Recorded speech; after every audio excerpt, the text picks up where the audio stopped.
Great. So Lyn Christian is an author, and they master life coach founder, and they have a website called SoulSalt. But they is a celebrity with a million followers, and everybody was going crazy on the internet when I told them that you were going to be on our show. And we've got a number of podcasters that have asked for you, so I'll be sending you some more introductions as well. So I'm going to let you do your introduction to your book, and welcome. And we're so excited to have you, and it's just been such an honor to have you. Well, thank you.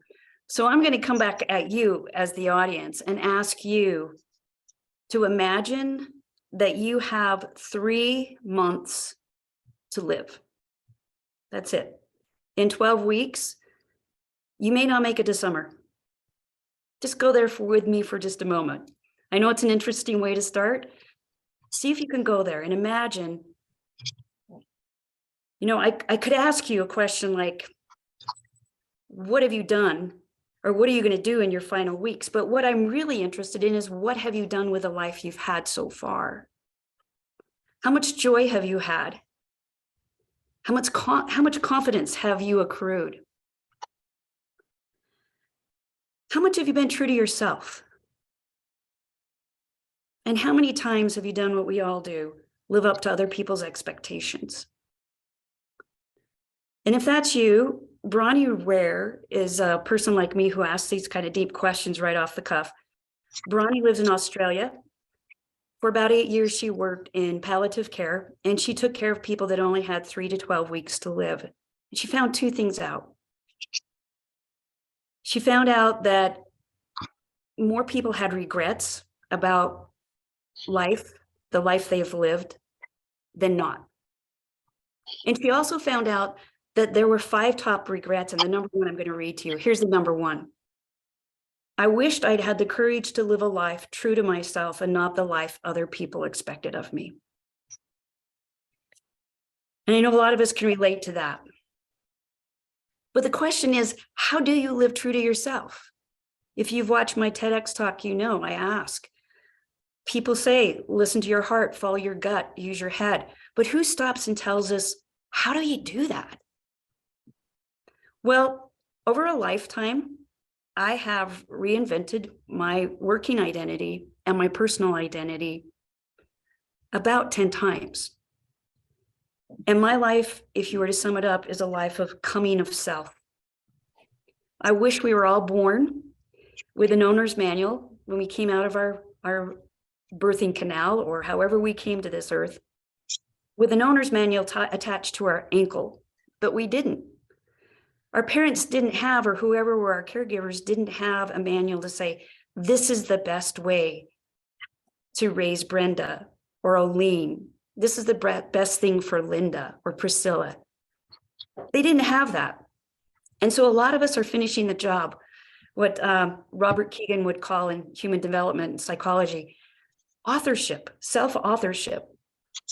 So over the years, I have been a mother. I have been a wife. I have come out of the closet and been a partner. I have been an associate director of a project management office. I've been a writer. I've been a teacher. I've been a coach, a master certified coach, and now I'm a best-selling author.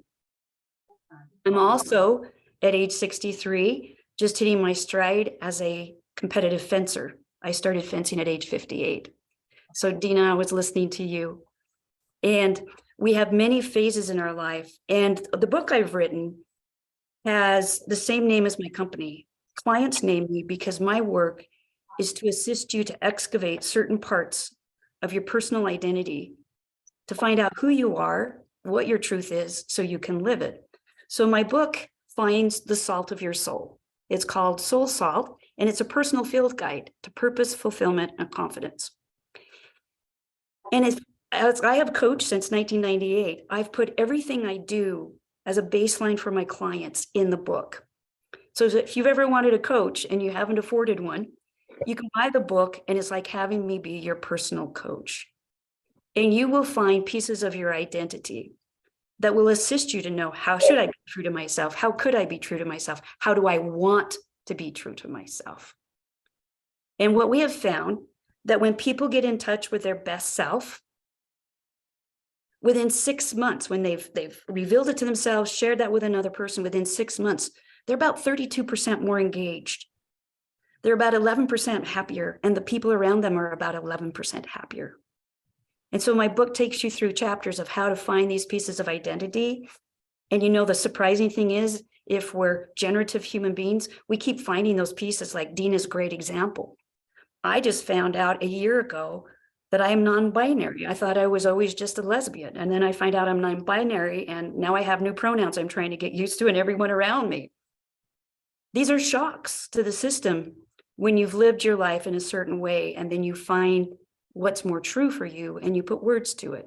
And that is the beauty of the book that I give you. I don't put words in your mouth. You find the words, the definition, and you come home to yourself. It's a coming of self book. And that's what I offer in the book, are ideas of how you can do it if you do a bit of excavation. And then you create a map. At the end of the book, there's a map, and we're getting ready to put one online in case you want a poster of it. But imagine having a map by which you can navigate your life and know how to stay true to yourself, how to get your unique personal needs met, how to measure your own success, how to examine your belief system, and how to find purpose. So those are the things that I offer in my book. And I think that's what I have to say today. I think you're on mute. Yes. Thank you, thank you, thank you. That was great. So the book is available everywhere, and she's probably on every channel as well, and we'll make sure that you get the links as well.